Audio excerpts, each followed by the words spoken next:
사랑하는 성도 여러분, 오늘 본문은요, 예수님께서 제자들과 함께 가이사랴 빌립보 지방에 이르셨을 때의 이야기입니다. 가이사랴 빌립보는요, 갈릴리에서 북쪽으로 올라간 헬몬산 기슭에 자리한 지역입니다.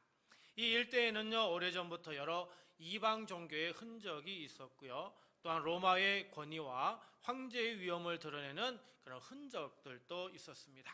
이후에 분봉왕 빌립이라고 하는 사람이 이 도시를 확장하고는 로마 황제에게 바치고, 그리고 로마 황제 가이사의 이름을 따서 가이사랴라고 이렇게 이름을 붙였습니다. 근데 이미 지중해 해안에 가이사랴라고 하는 큰 도시가 있었기 때문에 이 두 도시를 구별하기 위해서 이 도시를 가이사랴 빌립보라고 이렇게 이름을 불렀습니다. 예수님께서는 세상의 권력과 우상이 가득한 바로 이 지역으로 제자들을 데리고 가셨죠. 그리고 예수님께서는 제자들에게 가장 중요한 질문을 던지십니다. 이 질문이 등장한 시점도 아주 중요합니다. 그동안 예수님께서는요, 갈릴리를 중심으로 하나님 나라를 가르치셨습니다. 병든 사람을 고치셨고요, 귀신 들린 사람을 회복시키셨고요, 풍랑을 잠잠하게 하셨습니다. 떡 5개와 물고기 2마리로 수많은 사람을 먹이시는 놀라운 일도 행하셨습니다. 많은 사람이 예수님의 말씀을 듣고요, 그분의 기적을 보았습니다. 그러나 예수님을 바라보는 사람들의 생각은 서로 달랐습니다. 어떤 사람은 기적을 기대하며 따라왔고요, 어떤 사람들은 병 고침을 위해 찾아왔고요, 바로 앞부분에서는 바리새인과 사두개인들이 예수님을 시험하며 하늘로부터 오는 표적을 요구하기도 했습니다. 제자들의 모습도 크게 다르지 않았죠. 예수님과 가장 가까이 지내며 말씀과 기적을 직접 경험했지만 여전히 주님의 말씀을 제대로 깨닫지 못하고 있었습니다. 오늘 본문이 끝난 직후인 21절에는요, 매우 중요한 표현이 등장합니다. 이때로부터 예수 그리스도께서라고 말씀합니다. 여기 이때로부터 예수님께서는 자신이 예루살렘에 올라가서 고난을 받고요, 죽임을 당하시고요, 그리고 제3일에 살아나야 할 것을 제자들에게 이제 비로소 본격적으로 가르치기 시작하신 겁니다. 이제 제자들은 놀라운 기적을 행하시는 예수님만 바라볼 게 아니라 십자가를 지시는 예수님을 따라가야 했습니다. 그러므로 오늘 본문은 예수님의 사역에서 매우 중요한 전환점입니다. 예수님은 제자들에게 십자가의 길을 본격적으로 가르치시기 직전에 가장 먼저 자신에 관한 가장 근본적인 질문을 던지십니다. 나를 누구라 하느냐입니다. 사랑하는 성도 여러분, 오늘 우리도 바로 이 질문 앞에 서야 합니다. 신앙생활을 얼마나 오래 했는가 보다 더 중요하고요, 성경에 관한 지식을 얼마나 많이 알고 있는 것보다 더 근본적인 질문입니다. 세상의 수많은 목소리 가운데 오늘 주님께서 우리에게 던지시는 바로 이 질문을 마음 깊이 품고 본문의 말씀을 함께 살펴보도록 하겠습니다. 자, 첫째로 사람들은 뭐라 하느냐입니다. 13절입니다. 예수께서 빌립보 가이사랴 지방에 이르러 제자들에게 물어 이르시되 사람들이 인자를 누구라 하느냐. 자, 예수님께서는 먼저 제자들에게 사람들의 생각을 물으셨습니다. 사람들이 인자를 누구라 하느냐라고요. 이것은 단순히 세상의 여론이나 자신의 인기가 궁금해서 던지신 질문이 아닙니다. 그동안 예수님의 말씀을 듣고 기적을 보았던 사람들이 과연 예수님을 어떻게 이해하고 있는지를 드러내는 질문입니다. 14절입니다. 이르되 더러는 세례 요한, 더러는 엘리야, 어떤 이는 예레미야나 선지자 중에 하나라 하나이다. 여러분, 사람들의 대답을 보면요, 예수님을 지금 낮게 평가한 게 아닙니다. 어떤 사람은 예수님을 세례 요한이라고 생각을 했습니다. 세례 요한은 광야에서 회개를 외치며 백성을 하나님께로 돌이키게 했던 당시에 정말 유명했던 선지자입니다. 어떤 사람은 엘리야라고 생각했습니다. 엘리야는 하나님의 능력을 힘있게 나타냈고 놀라운 여러 가지 많은 기적들을 이행했던 아주 위대한 선지자였고요. 마지막 때에 다시 올 것으로 기대되는 이스라엘 사람들이 가장 존경하는 인물이었습니다. 어떤 사람은 예레미야라고 생각했습니다. 예레미야는 백성의 죄와 멸망을 바라보며 눈물로 하나님의 말씀을 전했던 선지자였죠. 당시에 예레미야는 거짓 선지자라고 사람들이 조롱하고 또 죽이려고까지 했는데요. 나중에 70년이 지나서 예레미야 선지자의 말씀대로 이해되자 사람들이 비로소 예레미야가 참 선지자였다며 비로소 선지자로서 인정하고 존경을 받게 됩니다. 사람들은 예수님의 말씀과 능력과 긍휼을 보면서 자신들이 알고 있던 가장 위대한 하나님의 사람들을 떠올렸던 거죠. 14절 마지막에는요, 선지자 중에 하나라라고 하는 표현이 나옵니다. 선지자 중에 하나라라고 하는 이 말은 당시 사람들이 예수님을 바라보았던 공통적인 틀이었죠. 예수님을 아무 의미 없는 사람으로 생각하지는 않았습니다. 하나님의 말씀을 전하는 특별한 사람, 과거의 위대한 선지자들과 견줄 만한 선지자 중에 하나라고 생각을 했습니다. 그러나 바로 여기에 문제가 있습니다. 높은 평가였지만 정확한 대답은 아니었습니다. 예수님은요, 세례 요한도 아니고요, 엘리야도 아니고요, 예레미야도 아니십니다. 무엇보다 예수님을 여러 선지자 가운데 한 사람으로 놓는 것은 그분이 실제로 누구신지를 전혀 알지 못했음을 말해주는 겁니다. 선지자들은요, 하나님의 말씀을 전했던 사람들이지만 예수님은 그들과 똑같은 범주 안에 넣을 수 있는 분이 아니라 하나님 자신이시며 유일한 구원자가 되시는 분이십니다. 사람들은 자신이 알고 있는 경험과 기준으로 예수님을 이해하려 했습니다. 그래서 자신들에게 익숙한 과거의 인물 가운데 가장 비슷해 보이는 사람의 이름을 예수님께 붙였던 겁니다. 여러분, 우리도 그럴 수 있습니다. 예수님을 내가 이해하기 편한 크기로 줄일 수 있습니다. 내가 힘들 때 위로해 주시는 예수님은 좋아하지만 죄에서 돌이키라고 말씀하시는 예수님은 부담스러워할 수 있습니다. 복을 주시는 예수님은 원하지만 내 뜻을 내려놓고 순종하라고 말씀하시는 예수님은 외면할 수도 있습니다. 그러나 신앙은요, 내가 원하는 예수님을 만들어 믿는 것이 아닙니다. 성경이 증언하는 예수님 앞에 내 생각과 내 뜻을, 내 기준을 내려놓는 것이죠. 오늘날 세상도 예수님에 관해 좋은 말을 얼마나 많이 하는지 모릅니다. 어떤 사람은 예수님을요, 사랑을 가르치신 정말 위대한 스승이라고 얘기합니다. 어떤 사람은요, 가난하고 약한 사람의 편에 섰던 훌륭한 종교 지도자라고 말합니다. 또 어떤 사람은 인류 역사에 큰 영향을 끼친 성인이라고까지 말하기로 합니다. 여러분, 이런 말들은 예수님을 무시하는 말은 아닙니다. 오히려 존경하는 표현이죠. 그러나 존경이 곧 믿음은 아닙니다. 예수님을 위대한 사람 가운데 한 분으로 인정하는 것과 예수님이 실제로 누구신지를 바르게 아는 것은 전혀 다른 문제입니다. 사랑하는 성도 여러분, 세상의 여론은 계속 변합니다. 시대마다 예수님에 대한 평가도 달라집니다. 그러나 우리의 믿음을 사람들의 평가 위에 세울 수는 없습니다. 세상이 만들어 놓은 예수님, 내가 원하는 모습으로 줄여놓은 예수님, 이런 예수님이 아니라 성경이 증언하는 예수님을 바라보아야 합니다. 바라기는 우리 성도님들이 세상의 말과 분위기에 흔들리지 않고요, 말씀 가운데 자신을 드러내시는 예수님을 더욱 바르게 알아가시기를 바랍니다. 우리의 생각보다 주님의 말씀을 앞세우고 사람들의 평가보다 성경의 증언을 붙들며 주님을 날마다 더욱 깊이 알아가는 우리 둔포 성도교회 성도님들이 되시길 주님의 이름으로 축복합니다. 둘째로 너희는 뭐라 하는가입니다. 15절 말씀 볼까요? 이르시되 너희는 나를 누구라 하느냐. 자, 예수님의 질문이 달라졌습니다. 앞에서는요, 사람들이 인자를 누구라 하느냐라고 물으셨죠. 그러나 이제는 제자들을 향해서 직접 물으십니다. 너희는 나를 누구라 하느냐고요. 다른 사람의 생각을 전달하는 건 어렵지 않습니다. 사람들이 뭐라고 말하는지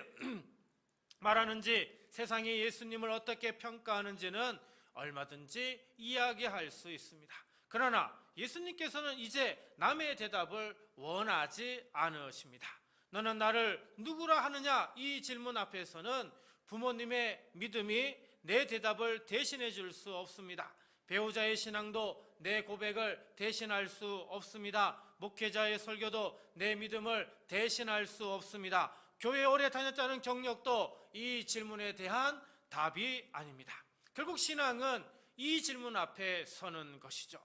나는 예수님을 누구라고 믿고 있는가 말이죠. 그때 시몬 베드로가 제자들을 대표하여 대답을 합니다. 16절입니다. 시몬 베드로가 대답하여 이르되 주는 그리스도시요 살아계신 하나님의 아들이시니이다.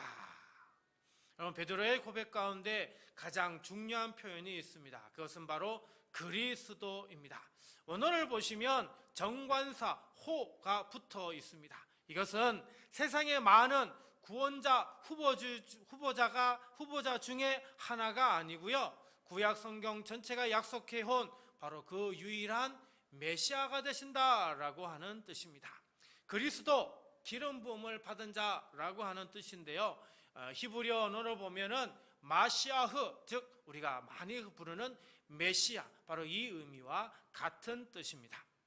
구약에서 하나님께서는 특별한 사명을 받은 왕들, 제사장들, 선지자들에게 기름을 부으셨습니다. 그러나 베드로가 예수님을 그리스도라고 고백한 것은 단순히 훌륭한 하나님의 사람이라는 그런 뜻이 아닙니다. 하나님께서 오래전부터 약속하신 우리의 죄를 사하시고 삶을 다스리실 참된 왕이자 구원자가 바로 예수님이시라고 하는 고백입니다. 사람들은 예수님을 선지자들 가운데 하나라고 말했습니다. 그러나 베드로는 그렇게 말하지 않았습니다. 주는 그리스도이시라고 분명히 고백했습니다. 여러분, 이 말은 예수님은 여러 훌륭한 사람 가운데 한 분이라는 그런 뜻이 아닙니다. 많은 선택지 가운데 하나라는 그런 뜻도 아닙니다. 하나님께서 보내신 유일한 구원자이시며 살아계신 하나님의 아들이시라는 거죠. 가이사랴 빌립보 주변에 여러 종교적 상징을 생각하면 사람들이 의지하는 수많은 우상과 권력이 있었지만 베드로는요, 거기에서 예수님을 살아계신 하나님의 아들이라고 고백하였습니다. 근데 놀라운 사실은요, 예수님께서 이 고백을 들으신 후에 베드로의 지혜를 칭찬하지 않았다는 겁니다. 17절입니다. 예수께서 대답하여 이르시되 바요나 시몬아, 내가 복이 있도다. 이를 네게 알게 한 이는 혈육이 아니요 하늘에 계신 내 아버지시니라. 베드로가 다른 사람보다 머리가 좋아서 이 답을 알아낸 게 아니라는 겁니다. 오랫동안 예수님 곁에 있었다고 해서 스스로 깨달은 것도 아니라는 겁니다. 예수님은 지금 분명히 말씀하고 계시죠. 이를 알게 한 이는 누구라고요? 하늘에 계신 내 아버지시라고요. 여러분, 우리의 신앙 고백도 이와 다르지 않습니다. 바른 신앙 고백은 우리의 자랑이 아닙니다. 하나님께서 우리에게 먼저 눈을 열어주셨기에, 먼저 은혜를 베풀어 주셨기에 예수님을 알고 믿으며 예수님을 나의 구원자로 고백할 수 있는 것입니다. 사랑하는 성도 여러분, 이 고백은 입술에서 끝나서는 아니 됩니다. 예수님을 그리스도라고 고백한다라고 하는 것은 내 삶의 주인이 누구신지를 고백하는 것과 같습니다. 그래서 예수님이 나의 구원자이시라면 우리는 당연히 그분만을 의지해야 합니다. 예수님이 나의 주님이시라면 모든 선택의 순간에 그분의 말씀을 따라야 합니다. 내 생각과 주님의 뜻이 다를 때에는 주님이 옳으십니다 라고 말할 수 있어야 합니다. 내 욕심과 말씀의 길이 부딪힐 때에도 내 뜻을 내려놓을 수 있어야 합니다. 재정의 위기 앞에서도, 진로의 막막함 앞에서도 내 계산을 내려놓고 주님의 통치를 온전히 인정하는 것, 이것이 바로 진짜 바른 신앙 고백인 것이죠. 입술로는 주님이라고 부르면서 삶에서는 내가 주인이 될 수도 있습니다. 그러나 참된 고백은 말과 삶이 함께 가는 고백이어야 하죠. 오늘도 주님께서 우리 각 사람에게 물으십니다. 너는 나를 누구라 하느냐고요. 사랑하는 성도 여러분, 남이 대신해주는 신앙에 머물지 않기를 바랍니다. 우리의 마음 깊은 곳에서 분명하게 고백하기를 바랍니다. 주는 그리스도시요 살아계신 하나님의 아들이십니다. 형편이 흔들려도 이 고백이 흔들리지 않고요, 세상의 소리가 아무리 커져도 주님을 향한 믿음이 흐려지지 않으며 예수님을 내 삶의 구원자와 주인으로 온전히 의지하며 살아가는 우리 둔포 성도교회 복된 성도들이 되시길 주님의 이름으로 축복합니다. 마지막으로 주님은 무엇을 세우시는가 말씀합니다. 18절입니다. 또 내가 내게 이르노니 너는 베드로라. 내가 이 반석 위에 내 교회를 세우리니 음부의 권세가 이기지 못하리라. 자, 베드로의 고백을 들으신 예수님께서요, 아주 중요한 선언을 하십니다. 내가 이 반석 위에 내 교회를 세우리니 이렇게 말씀하죠. 여기서 먼저 눈여겨보아야 할 말은 내가입니다. 교회를 세우시는 분이 누구라고요? 내가는 곧 예수님을 말씀하고 있습니다. 즉 교회를 세우시는 분은 예수님이시죠. 그리고 또한 중요한 말이 있습니다. 내 교회입니다. 교회 주인도 누구시라고요? 예수님이시다라고 하는 것입니다. 사람은 교회를 섬기고 수고합니다. 목회자도 일하고 직분자도 섬기며 모든 성도가 함께 섬깁니다. 그러나 교회를 시작하시고 붙드시고 자라게 하시며 끝까지 지켜가시는 궁극적인 분은 예수 그리스도시다라고 하는 거죠.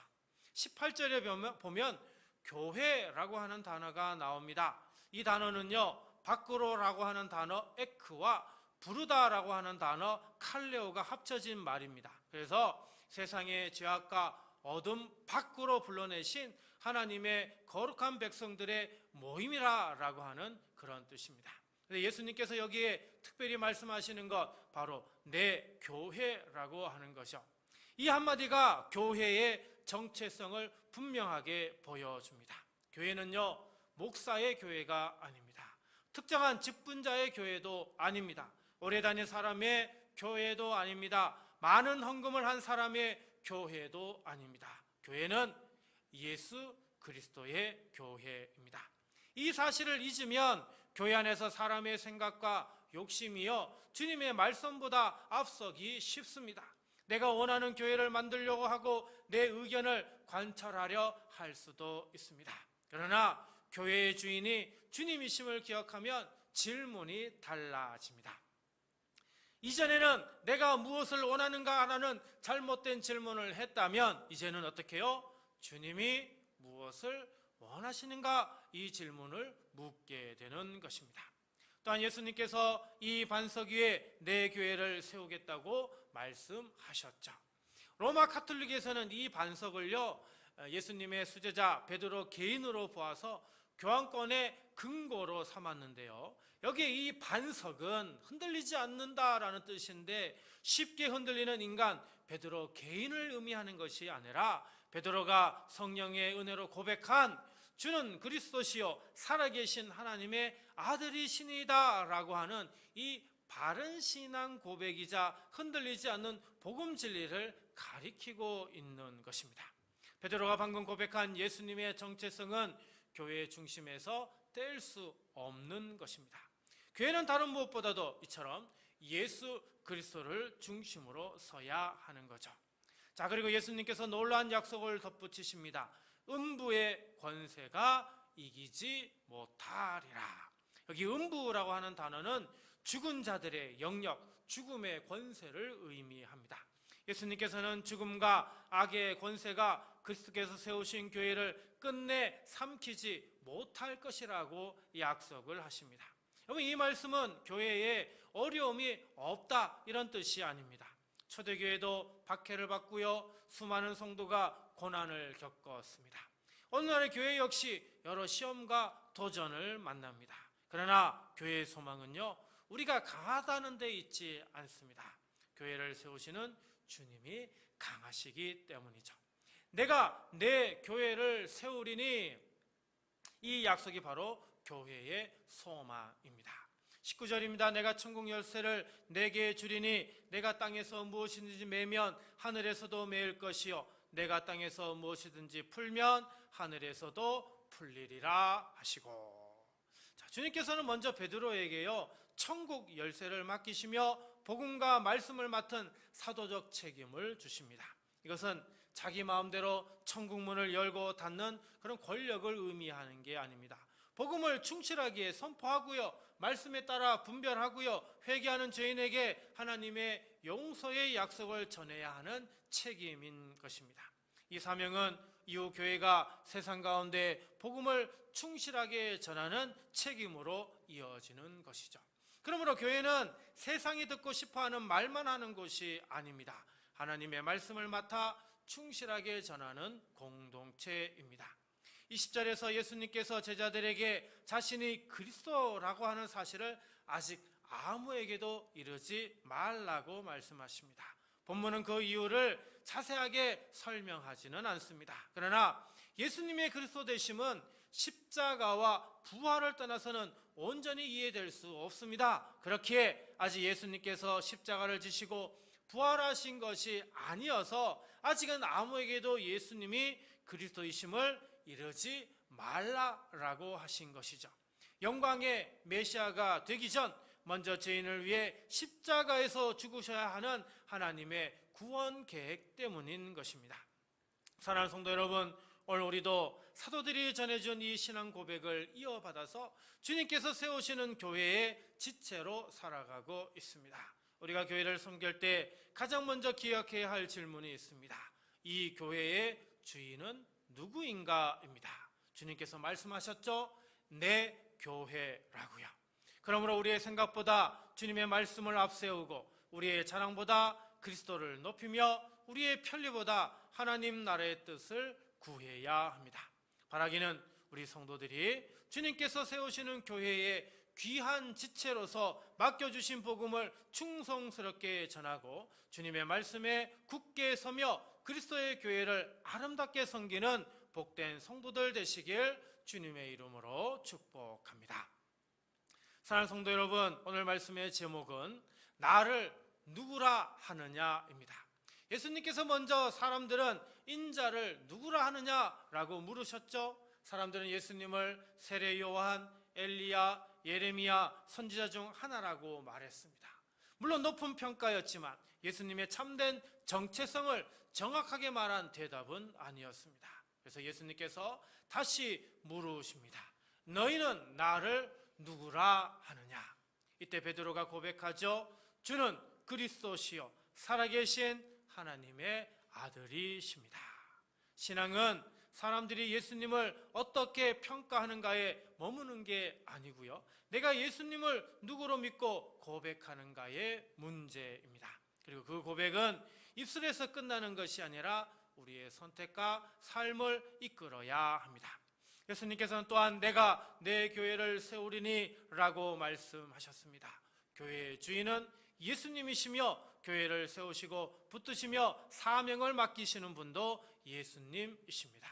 사랑하는 성도 여러분, 오늘 주님께서 우리 각 사람에게 다시 물으십니다. 너는 나를 누구라 하느냐? 세상의 평가에 머물지 마십시오. 남이 대신해주는 신앙에 만족하지도 마십시오.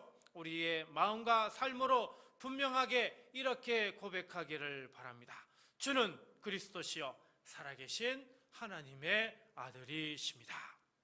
이 고백을 굳게 붙들고 어떤 형편에서도 주님을 의지하며 그리스도께서 세우시는 교회의 충성된 지체로 살아가고 맡겨주신 복음의 사명을 기쁨으로 감당하는 우리 성도들 모두가 되시길 주님의 이름으로 간절히 축원합니다.